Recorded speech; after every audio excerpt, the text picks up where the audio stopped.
am having a very bad day. I am in no mood. I'm not in the mood to play with anybody.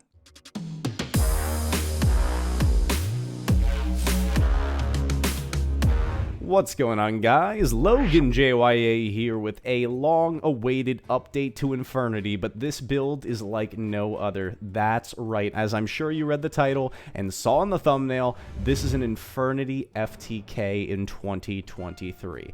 I cannot take credit for this particular combo line. All the credit goes to my boy BrahimPoke, the actual innovator when it comes to Infernity. Now, I say this in the profile and I say it in the combo. It's not yet totally perfected. There's definitely an opportunity to make it even safer. So if you see a way that we can do so, let us know in the comments down below. But this combo is about to blow your mind. So without further ado, don't forget to like, comment, subscribe for more YuGiOh content. Let's dive into this brand new Infernity FTK and round things out with the deck profile later. Here we go. Alright guys, time to show off this Infernity FTK, and it is indeed a two-card combo using our friend Torn Scales as well as Stygian Street Patrol. I'm going to flag the fact that this combo is currently sub-optimized. You're going to see what I mean kind of when we get to that point. And while this is a two-card combo, we are still playing Infernity, so you got to make sure the other cards in your hand are either able to get emptied out, set them in the back row, throw them in the graveyard, or they are not these two cards. They're able to get you to a very similar board state where you can establish the FTK line.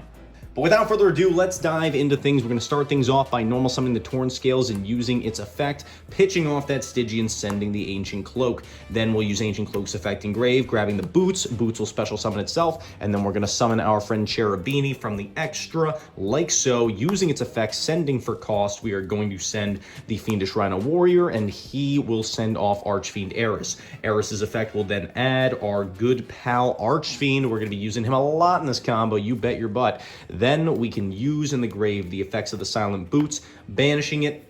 That's going to add the Shade Brigandine to hand and trigger our Torn Scales to summon itself back. From here, you can set that Torn Scales, banish off that Stygian, special summon that Archfiend, use his ability. This is where we'll grab Infernity Patriarch, like so. Then we can link these guys off, turn them into an Apollousa on the top. Now, when I said that this combo was sub-optimized, you're really going to see what I mean, because we are going to link off this Apo. It's kind of odd, and I'm sure there's a way to do this safer.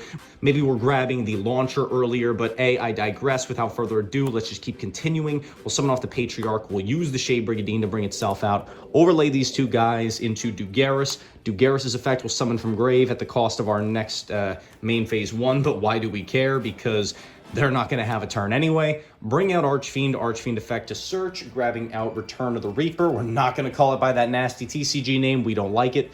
Link these two off, summoning out a Nightmare Phoenix, or pretty much any generic Link 2. It doesn't really matter what you bring out at this point. We'll use the Revenge of the Reaper, bringing back out our boy Archfiend. Like I said, we're going to be using him a lot. And then Archfiend's effect to search will grab the first copy of Necromancer, put it in rotation.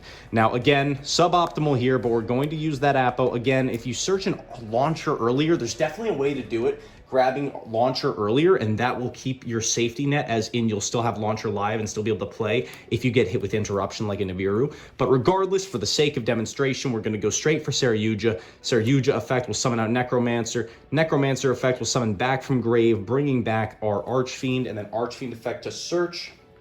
This is where we'll line up the Infernity launcher. Now from here, we link off the Saryuja. Now, even if we had an Apo still on field, we'd kind of be blanking its effect with the World Sea Dragons Atlantis, which will banish all the monsters we control, and then immediately special summon them back onto the field, giving us yet another Archfiend search. So with that, we will add a copy of Infernity Sage. Next, we will take that Sea Dragons Atlantis and the Archfiend that we summoned back, bring out the barrelboard blocker on the top, use the effect of launcher to pitch off the Sage. Sage's effect will give us another free dump. Take a dump, send Necromancer, and then we'll use Necromancer's effect on the field. This one we haven't yet used since it was summoned back off Atlantis, to bring out Archfiend, and Archfiend's effect to search will grab Infernity Paranoia. Now, this is a weird card. It came out a few years back. I think around the same set that Zeus came out, we got this card, and what it does is it's pretty much like you tribute off it's like a transmog modify in a way. So we're going to tribute off the Necromancer, and it's going to let us bring out the Infernity Wildcat. It comes out negated, but for our intents and purposes, that's completely fine. We're going to sync it with the Archfiend like so, and we're going to bring out the recently unbanned Ancient Fairy Dragon. I didn't try very hard with rarities for this video, but we did break out the ghost of that one at least. Next, we can launch off like so. We've got both Necromancers in rotation, which means, of course, we're bringing them both back, and we're going to use their effects. One Necromancer will bring back Infernity Patriarch from earlier on, and the other will bring back Archfiend. Archfiend's effect is then going to search, grabbing ourselves the Infernity Mirage the first time around, and you're going to see why in just a moment. So we use both these Necromancers. Let's overlay them up like so, and we're going to bring out Levier the Sea Dragon, very familiar for Infernity combos all the way back since 2014. Use its ability to bring out Stygian Street Patrol, and this is where we start enabling degeneracy. We're going to overlay 3 level 4s to go for Prime Math Mech Alimbertion. Again, huge shout out to BrahimPoke for coming up with this stuff. It's absolutely crazy. We'll detach 3 off of it to use its special ability, which lets us add any level 4 from our deck to our hand. So we're adding the Degenerate Not Once Per Turn Cannon Soldier to burn our opponent to death. With this combo line, the same thing works if you use something like Amazonas Archer, but I think there might be a more optimal route. Again, we'll do an update on this if we smash our like goal and we find it. We will do a more optimal route where you keep some layer of protection or add launcher earlier. Regardless, we're grabbing the Cannon Soldier like so off of the Alimbertion. For our next trick, we're going to use Ancient Fairy's effect to special summon from the hand, bringing out the Cannon Soldier, and now we can use our guys on the right over here to link off into another YuGiOh. YuGiOh's ability will summon out that Mirage, and Mirage's effect tribute off itself to bring back 2 Necromancers. Looking familiar? The loops are coming, my friends. The loops are coming.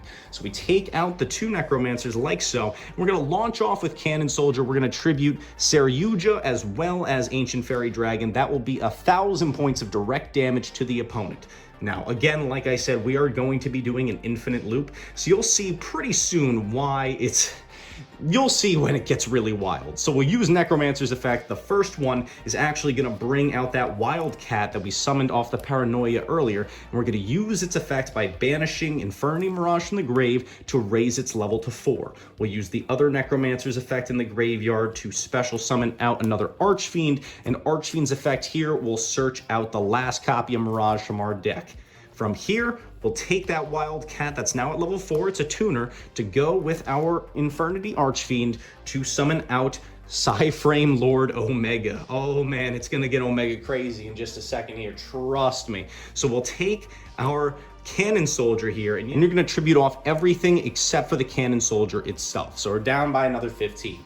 We'll use Stygian Street Patrol, banish, special summon out the Mirage, use Mirage's effect, tribute it to bring back Necromancer, 2 copies of Necromancer. And before using the effect of Necromancer, we're going to use the effect of Psyframe Lord Omega in the graveyard to shuffle not only itself, but our copy of Infernity Launcher back into the deck. So this goes back into the extra, and Launcher goes back into the deck. Now, don't forget that ain't once per turn, so we're probably going to be doing it again. We'll use 1 Necromancer's effect to summon back Archfiend, and that will immediately add back that copy of Launcher. And the other Necromancer is actually going to summon back that Sage we set up not too long ago.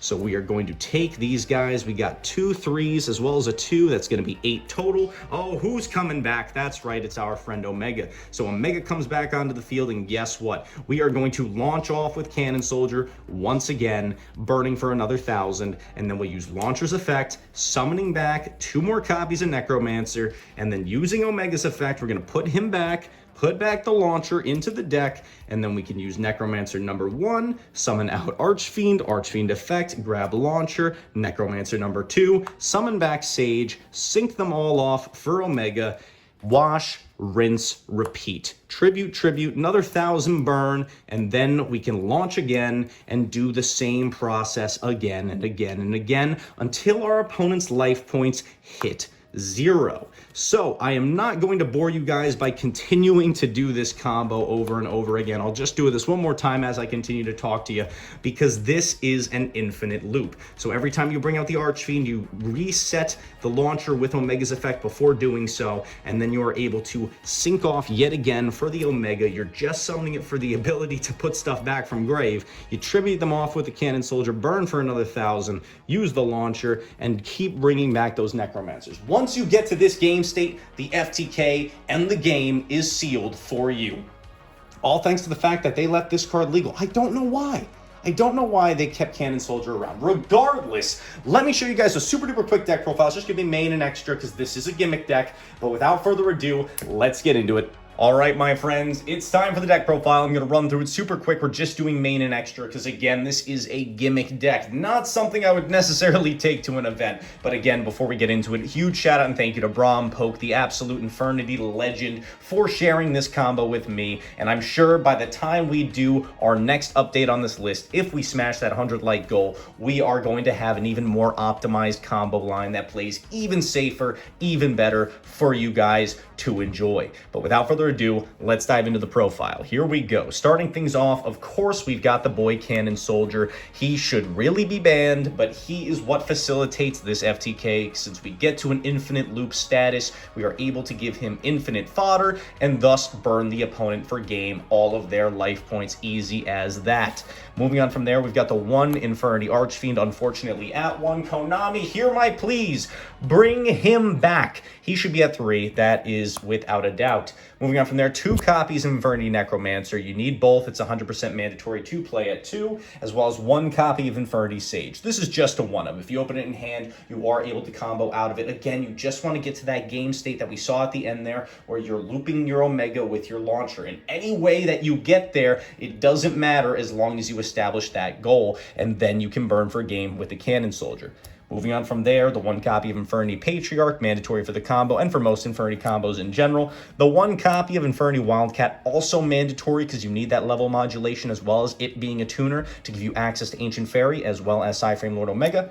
Moving on from there, 2 copies of Infernity Mirage. 2 is all you need to do the combo, and playing any more would just be bricky, so we play the Mirage. Now, mind you, I say bricky. This is already kind of a bricky deck. I'm just going to lay it all out there, make it as clear as possible.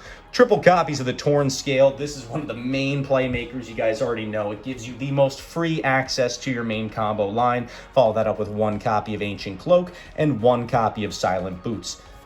Moving on, 2 copies of Stygian Street Patrol. This is another core piece of your combo, but you have multiple ways of getting access to it, whether it be you already have Archfiend access, so you can send this off of your Fiendish Rhino Warrior, or something like Void Apocalypse, which we'll get to in a minute. So that's why you only play 2. Since it is a monster card, we want to try and minimize that as much as we can as to not brick, so we only play the 2 copies. Follow that up with the copies of Danger Tsuchinoko and Danger Jackalope. Just free extenders, get them out of your hand, free monsters to bring out. If you really wanted to, you could jack up the danger count even more. I'll show you some slots you could change for that, but we're just playing these 2 one-ups for now.